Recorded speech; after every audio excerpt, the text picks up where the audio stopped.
ഇന്നൊരു പേരൻറ്റുമായിട്ട് സംസാരിച്ചപ്പോൾ ഒരു കൊച്ചു കുഞ്ഞിൻ്റെ പേരൻ്റാണ്, UKG പഠിക്കുന്നത്. അതിന് പനി ഉണ്ടായിട്ടും അതിനെ നിർബന്ധിച്ച് സ്കൂളിൽ വിടുകയാണ്. അപ്പോൾ ഇങ്ങനെ ഒരുപാട് തെറ്റുകൾ നമ്മൾ ചെയ്യാറുണ്ട്. ഒരു കുഞ്ഞിന് സുഖമില്ലെങ്കിൽ ആ കുഞ്ഞിനെ വീട്ടിൽ റെസ്റ്റ് എടുക്കാൻ അനുവദിക്കുകയും ഇതിപ്പോൾ ചെറിയ പ്രായത്തിൽ തന്നെ ഡോക്ടറും IAS ഒന്നും ആക്കാനായിട്ട് ശ്രമിക്കാതിരിക്കുക. എങ്ങനെയാണ് ഒരു KG ക്ലാസ്സിലൊക്കെ പേരൻറ്റ് പ്രവർത്തിക്കേണ്ടത്, സ്കൂൾ എങ്ങനെയാണ് പ്രവർത്തിക്കേണ്ടത്, അതിനെക്കുറിച്ചാണ് ഈ വീഡിയോ സംസാരിക്കുന്നത്.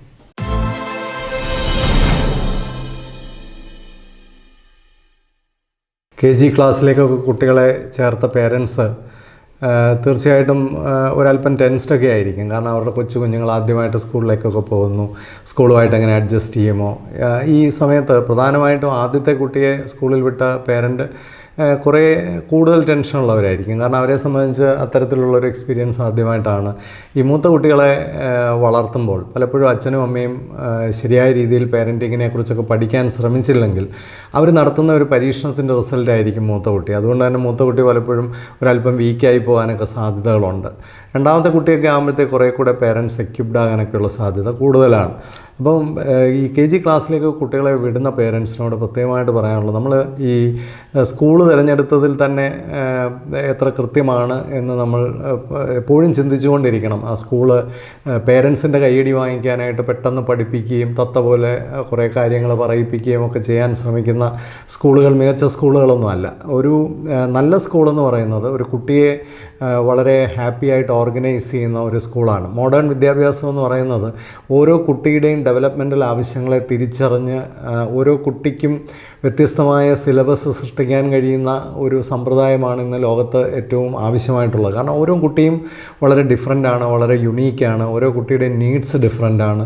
പേരൻസും ഇതറിയണം, സ്കൂളും ഇതറിയണം. സ്കൂളിനെ സംബന്ധിച്ച് ഇത് ആദ്യമേ തന്നെ അങ്ങ് പഠിപ്പിച്ച് വലിയ സ്കോളേഴ്സ് ഒന്നും ആക്കാനുള്ളൊരു സമയമല്ല.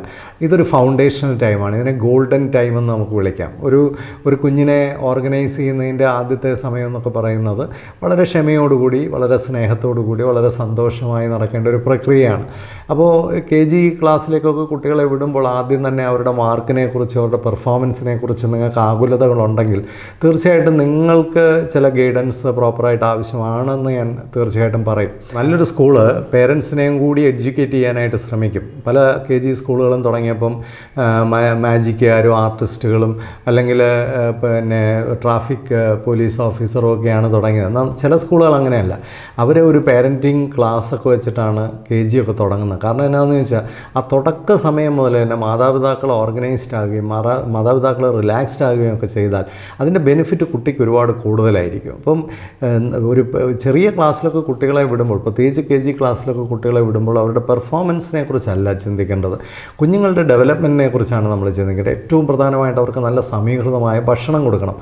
ഇതിന് മുമ്പുള്ള വീഡിയോയിൽ തന്നെ പറഞ്ഞിട്ടുണ്ട്, ആദ്യത്തെ ഒരു 100 മാസമാണ് ഒരു കുട്ടിയുടെ ഗോൾഡൻ പീരീഡ് എന്ന് പറയുന്നത്. ആ സമയത്താണ് കുട്ടിയുടെ ബ്രെയിനൊക്കെ ഡെവലപ്പ് ചെയ്യുന്നത്. അതുകൊണ്ട് തന്നെ ആ ശരീരത്തിന് ആവശ്യമായ പോഷക സമൃദ്ധി കിട്ടണം.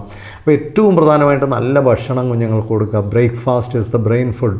ഏറ്റവും നല്ല ബ്രേക്ക്ഫാസ്റ്റ് കുഞ്ഞുങ്ങൾക്ക് കിട്ടണം. അതിലൊക്കെ പോഷക സമൃദ്ധി ഉണ്ടായിരിക്കണം. അപ്പോൾ എന്തൊക്കെ ഭക്ഷണങ്ങൾ രാവിലെ കുട്ടിയെ സന്തോഷത്തോടെ കഴിപ്പിക്കാം, അതുപോലെ തന്നെ ഉച്ചയ്ക്ക് അതിന് ന്യൂട്രിറ്റീവായിട്ടുള്ളൊരു ലഞ്ച് എങ്ങനെ കൊടുക്കാം, രാത്രിയിലത്തെ ഭക്ഷണം എങ്ങനെ ക്രമീകരിക്കാം, ഇങ്ങനെയൊക്കെയുള്ള കാര്യങ്ങളിലാണ് പേരൻസ് കൂടുതൽ ചിന്തിക്കേണ്ടത്. രണ്ടാമത് ഒരു ഹൈജീനെക്കുറിച്ച് കാരണം ഇന്ന് പണമുണ്ട്, പക്ഷേ ഹൈജീൻ കുറവാണ്. അപ്പോൾ ഹൈജീൻ വളരെ പ്രധാനമാണ്. പ്രത്യേകിച്ച് യൂണിഫോം ഒക്കെ വൃത്തിയായിട്ട് ഇട്ടുകൊണ്ട് പോകുന്നതിൽ, ടോയ്ലറ്റ്സ് സ്കൂളിലെ ആയാലും വീട്ടിലെ ആയാലും, അതുപോലെ തന്നെ കുട്ടി നന്നായിട്ട് കളിക്കുകയും ഓടുകയും ചാടുകയും ഒക്കെ ചെയ്യുന്ന കുട്ടികളായിരിക്കും. പക്ഷേ അത് കഴിഞ്ഞ് അവരെ വൃത്തിയാക്കുന്നുണ്ടോ, അവരുടെ കാരണം ഹൈജീൻ പ്രോപ്പർ അല്ലെങ്കിൽ പിന്നെ പല അലർജികളും, അതുപോലെ തന്നെ ബ്രോങ്കൽ ഇഷ്യൂസ്, അതുപോലെ കോൾഡ്, ഫീവർ, ഇങ്ങനെയൊക്കെയുള്ള അസുഖങ്ങളൊക്കെ നിരന്തരമായിട്ട് കുട്ടിക്ക് വരുന്നു. കുട്ടിക്ക് ആബ്സെൻ്റ് ആകാനുള്ള സാധ്യതകൾ കൂടുന്നു, ഹോസ്പിറ്റൽ ചിലവ് കൂടുന്നു. അപ്പോൾ സ്വാഭാവികമായിട്ടും കുട്ടിയുടെ ജീവിതം ഡിസ്റ്റർബ്ഡ് ആകും. ഹൈജീൻ വളരെ പ്രധാനപ്പെട്ട ഒരു കാര്യമാണ്. കൈയൊക്കെ വൃത്തിയായിട്ട് കഴുകാൻ പഠിപ്പിക്കുക, ഭക്ഷണമൊക്കെ വൃത്തിയായിട്ടെടുത്ത് കഴിക്കാൻ പഠിപ്പിക്കുക. ഇതൊക്കെ ചെറിയ പ്രായത്തിൽ ശ്രദ്ധിക്കേണ്ട കാര്യമാണ്. ഉറക്കം ഏറ്റവും പ്രധാനമാണ് ബ്രെയിൻ ഡെവലപ്മെൻറ്റിന്. അതുപോലെ തന്നെ ഒരു കുട്ടിയുടെ മാനസിക ആരോഗ്യത്തെ മെച്ചപ്പെടുത്തുന്നതിലൊക്കെ ഉറക്കത്തിന് വലിയ പങ്കുണ്ട്. കുട്ടികൾ ഇന്ന് അധികം ഉറങ്ങുന്നില്ല, ഒരു ഗാഡ്ജറ്റ്സും ഒക്കെ ആയിട്ടിരിക്കുകയാണ്. ഒരിക്കലും അതിന് അവസരം കൊടുക്കാതെ നന്നായിട്ട് കുട്ടികൾ ഉറങ്ങണം. ഒരു 10 മണിക്കൂർ വരെയൊക്കെ ഉറങ്ങിയാൽ ഒരു കുഴപ്പമില്ല. ഓടിച്ചാടി കളിക്കാനുള്ള അവസരങ്ങൾ ധാരാളമായിട്ട് കുട്ടികൾക്ക് നൽകണം. ഇന്നത്തെ കുഞ്ഞുങ്ങളൊന്നും കളിക്കുന്നില്ല, ഓടുന്നില്ല, ചാടുന്നില്ല. ഒരു കുട്ടിയൊക്കെ ആകുമ്പോൾ പലർക്കും കുട്ടി വീഴുമോ മുറിയുമോ എന്നൊക്കെയുള്ള പേടിയാണ്. അങ്ങനെ പേടിക്കുന്ന മാതാപിതാക്കൾ പിന്നീട് ഒരുപാട് ദുഃഖിക്കേണ്ടി വരും. കാരണം കുട്ടിയുടെ ഒരു കോൺഫിഡൻസും കുട്ടിയുടെ ഒരു പിന്നെ ഫിസിക്കൽ ഡെവലപ്മെൻറ്റും അതിൻ്റെ ഒരു മെൻ്റൽ ഡെവലപ്മെൻറ്റ്, ഇമോഷണൽ ഡെവലപ്മെൻറ്റ് എല്ലാം തന്നെ കളിയുമായിട്ട് ബന്ധപ്പെട്ടാണ്. സമപ്രായക്കാരുമായിട്ടൊക്കെ കളിക്കാമെങ്കിൽ ഏറ്റവും നല്ലതാണ്. സ്കൂളിലൊക്കെ ഒത്തിരി കളിയൊക്കെ പ്രൊമോട്ട് ചെയ്യണം, പ്ലേ വേ ആയിട്ട് പഠിപ്പിക്കണം, ആക്ഷൻ സോങ്, ഒരുപാട് സ്റ്റോറീസ്, ഇങ്ങനെയൊക്കെയുള്ള സ്കൂളുകളാണോ നിങ്ങളുടെ കുട്ടികൾ പഠിക്കുന്ന സ്കൂളിലെ ടീച്ചേഴ്സിന് ഓരോ ദിവസവും നല്ല നല്ല സ്റ്റോറീസൊക്കെ പറഞ്ഞു കൊടുക്കുന്നുണ്ടോ? ആക്ഷൻ സോങ് ഒക്കെ ഉണ്ടാകുന്നുണ്ടോ? ധാരാളം കൊണ്ടുപോയി കളിപ്പിക്കുന്നുണ്ടോ? ഇനി അവിടെയൊക്കെ ചെറിയ അപകടങ്ങളും ഒക്കെ സംഭവിക്കാം. അതൊക്കെ അതിൻ്റെ ഭാഗമാണ്, വളർച്ചയുടെ ഭാഗമായിട്ട് പോസിറ്റീവായിട്ട് എടുക്കുക. അതിനെ സ്കൂളിനെ കുറ്റപ്പെടുത്തിയാൽ പിന്നെ സ്കൂള് കുട്ടികളെ കളിപ്പിക്കില്ല. അപ്പോൾ ഇതൊക്കെ പ്രത്യേകം ശ്രദ്ധിക്കേണ്ട കാര്യങ്ങളാണ്. അതുപോലെ തന്നെ കുട്ടികളുടെ ലേണിംഗ് ഒക്കെ ഒരു ആവശ്യമില്ലാത്ത പ്രഷറൊന്നും കൊടുക്കണ്ട. പെട്ടെന്ന് തന്നെ അങ്ങ് പഠിച്ച് സ്കോളറൊന്നും ആക്കാൻ ശ്രമിക്കേണ്ട. അപ്പോൾ അതൊക്കെ പഠിച്ച് വരട്ടെ. ഇനി ആ പഠിത്തത്തിലൊക്കെ എന്തെങ്കിലും ചില കുട്ടികൾക്ക് വായിക്കാൻ ബുദ്ധിമുട്ടായിരിക്കും, എഴുതാൻ ബുദ്ധിമുട്ടായിരിക്കും, റീപ്രൊഡ്യൂസ് ചെയ്യാൻ ബുദ്ധിമുട്ടായിരിക്കും. അതൊന്നും കണ്ടിട്ട് പേടിക്കുകയൊന്നും വേണ്ട. ഒരു 2ാം ക്ലാസ്സൊക്കെ ആകുമ്പോഴത്തേക്ക് അതൊക്കെ സാധാരണഗതിയിൽ ആവുന്നില്ലെങ്കിൽ ആ സമയത്ത് ഒരു എക്സ്പേർട്ടിൻ്റെയൊക്കെ അഡ്വൈസ് എടുത്ത് അതിനെയൊക്കെ റെക്ടിഫൈ ചെയ്യാൻ സാധിക്കും. ഒന്നും കുഴപ്പമില്ല. അനാവശ്യമായിട്ട് കുട്ടികൾക്ക് പ്രഷറൊന്നും കൊടുത്ത് അതുപോലെ കയ്യിലൊക്കെ കുത്തിപ്പിടിച്ച് എഴുതിക്കുക. ഭക്ഷണം കഴിക്കാത്ത കുട്ടികളെ പിന്നെ ഈ തെറി പറഞ്ഞും പിന്നെ ഉപദ്രവിച്ചുമൊക്കെ കഴിപ്പിക്കുക, വിരട്ടി കഴിപ്പിക്കുക, ഇതൊക്കെ കൗണ്ടർ പ്രൊഡക്റ്റീവാണ്. ഒരു ഗുണവും ചെയ്യില്ല. അങ്ങനെയൊക്കെ നിങ്ങൾക്കത് ഹാൻഡിൽ ചെയ്യാൻ പറ്റുന്നില്ലെന്ന് കാണുമ്പോൾ take good advice from learned people, അല്ലെ വൈസ് പീപ്പിൾ. അതാണ് ചെയ്യാവുന്നൊരു കാര്യം.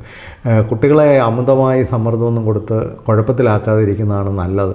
അതുപോലെ കുട്ടികളുടെ ഇമോഷൻസൊക്കെ ശ്രദ്ധിക്കുക. അവർ കരയേണ്ടടുത്ത് കരയുന്നുണ്ടോ, ചിരിക്കുന്നുണ്ടോ, ഇമോഷണലി ഒരു ബാലൻസ്ഡ് ആണോ, അവരുടെ മൂഡ്സൊക്കെ ഓക്കെ ആണോ, അല്ലെങ്കിൽ ദുഃഖമായിട്ടിരിക്കുകയാണോ, ഇനാക്റ്റീവായിട്ടിരിക്കുകയാണോ, കളിക്കാനൊന്നും പോകുന്നില്ലയോ, ഒരുപാട് വാശിയും ദേഷ്യവും കാണിക്കുന്നുണ്ടോ, ഇതൊക്കെ ശ്രദ്ധിക്കുക. അങ്ങനെ നിങ്ങൾക്ക് കൈകാര്യം ചെയ്യാൻ പറ്റാത്ത, സോൾവ് ചെയ്യാൻ പറ്റാത്ത ഇഷ്യൂസ് ഉണ്ടെങ്കിൽ എക്സ്പേർട്ടുകളുടെ അഡ്വൈസ് എടുക്കുന്നത് ഏറ്റവും നല്ലതാണ്. അതുപോലെ കുട്ടികൾക്ക് യാത്രയൊക്കെ വളരെ ആവശ്യമാണ്. ധാരാളം കുട്ടികൾ വെളിയിലൊക്കെ ഓടിച്ചാടി കളിക്കട്ടെ, യാത്രയൊക്കെ ചെയ്യട്ടെ. മഴയും വെയിലും പിന്നെ സൂര്യപ്രകാശവും ഒക്കെ അവർക്ക് ആവശ്യമാണ്. മണ്ണിൽ കളി ആവശ്യമാണ്. അതൊക്കെ വലിയ ഊർജ്ജമാണ്. പരിസ്ഥിതി, പെറ്റ്സ് ഒക്കെ കുഞ്ഞുങ്ങളുടെ ജീവിതത്തെ വിശാലമാക്കും, അവർക്ക് കൂടുതൽ കാഴ്ചപ്പാട് നൽകും. പിന്നെ ഒറ്റയ്ക്ക് അവരെ പലതും ചെയ്യാനൊക്കെ പ്രേരിപ്പിക്കുക. പതുക്കെ അവരെ റെസ്പോൺസിബിൾ ആക്കിയെടുക്കുക. എല്ലാ കാര്യത്തിലും അവരെ ഹാപ്പിയാക്കി നിലനിർത്താനായിട്ട് ശ്രമിക്കുക. അവർക്കൊരു ഹാപ്പിനെസ് ഇല്ലെങ്കിൽ അതിൻ്റെ കാരണം കണ്ടെത്തി പരിഹരിക്കുക. ഇതൊക്കെയാണ് ഈ ചെറിയ പ്രായത്തിൽ നമ്മൾ കുട്ടികൾക്ക് വേണ്ടി ചെയ്യേണ്ടത്. പിന്നെ ഒരു ചിട്ടയും ക്രമവും ഡിസിപ്ലിനും ഒക്കെ ചെറിയ പ്രായത്തിലെ വീട്ടിലുണ്ടാവണം. വീട്ടിലുണ്ടായ കുട്ടികളിലേക്ക് അത് സ്വാഭാവികമായിട്ടും ഉണ്ടായിക്കോളും. പഠിക്കാനൊക്കെ ഒരു സമയം, ഒരുപാടൊന്നും പഠിക്കണ്ട. KG പഠിക്കുന്ന കുട്ടികൾ 1 മണിക്കൂർ പേരൻസിനോടൊപ്പം ഇരുന്ന് പഠിക്കാനും, എല്ലാവരും കൂടെ ഒരു ആരെങ്കിലും ഒരാൾ കൂടിരുന്നൊക്കെ പഠിപ്പിച്ച് വലിയ സമ്മർദ്ദമൊന്നും വേണ്ട. രസകരമായിട്ട് ആ ഒരു പ്രവൃത്തിയൊക്കെ കംപ്ലീറ്റ് ചെയ്തൊക്കെ വിട്ടാൽ കുട്ടികൾക്കൊരു റെഗുലർ ഡിസിപ്ലിനും ചിട്ടയൊക്കെ വന്നു കഴിഞ്ഞാൽ അത് അവരുടെ മുമ്പോട്ടുള്ള യാത്രയിൽ ഒരുപാട് ഗുണം ചെയ്യും, ഒരു സംശയമില്ല. ഏറ്റവും പ്രധാനമായിട്ട് കുഞ്ഞ് സന്തോഷമാണെന്ന് ഉറപ്പുവരുത്താൻ സ്കൂളും വളരെ ശ്രദ്ധിക്കണം. ഞാനീ പറഞ്ഞതുപോലെ അമിതമായ സമ്മർദ്ദം കൊടുക്കുന്നതോ പ്രശ്നങ്ങളുണ്ടാക്കുന്നതോ സ്കൂളാണോ, ട്രെയിൻഡ് ആയിട്ടുള്ള ടീച്ചേഴ്സ് ഇല്ലാത്ത സ്കൂളാണോ, തീർച്ചയായിട്ടും അത് നിങ്ങളുടെ കുട്ടിക്ക് ദോഷം ചെയ്യും. എല്ലാ സൈഡിലും ട്രെയിൻഡ് ആയിട്ടുള്ള ടീച്ചേഴ്സായിരിക്കണം KG പഠിപ്പിക്കുന്നത്. ട്രെയിൻഡായിട്ട് പേരൻസ് ട്രെയിൻഡ് ആവണം. ഇല്ലെങ്കിൽ അതൊക്കെ നിരന്തരമായി പഠിക്കാനായിട്ട് ശ്രമിക്കുക. കുഞ്ഞുങ്ങളോടൊപ്പം നമ്മളും പഠിക്കുക. ഉല്ലാസകരമായ, സന്തോഷകരമായ ജീവിതം കുഞ്ഞുങ്ങളോട് ഒപ്പം ഉണ്ടാവട്ടെ എന്ന് ആത്മാർത്ഥമായി ആശംസിക്കുന്നു. Thank you so much. നല്ലതെന്ന് തോന്നുന്നെങ്കിൽ ഈ പ്രായത്തിലുള്ള കുഞ്ഞുങ്ങളുടെ പേരൻസിനൊക്കെ ഇതൊന്ന് ഷെയർ ചെയ്ത് കൊടുക്കുന്നത് ഒത്തിരി നന്നായിരിക്കും. Thank you.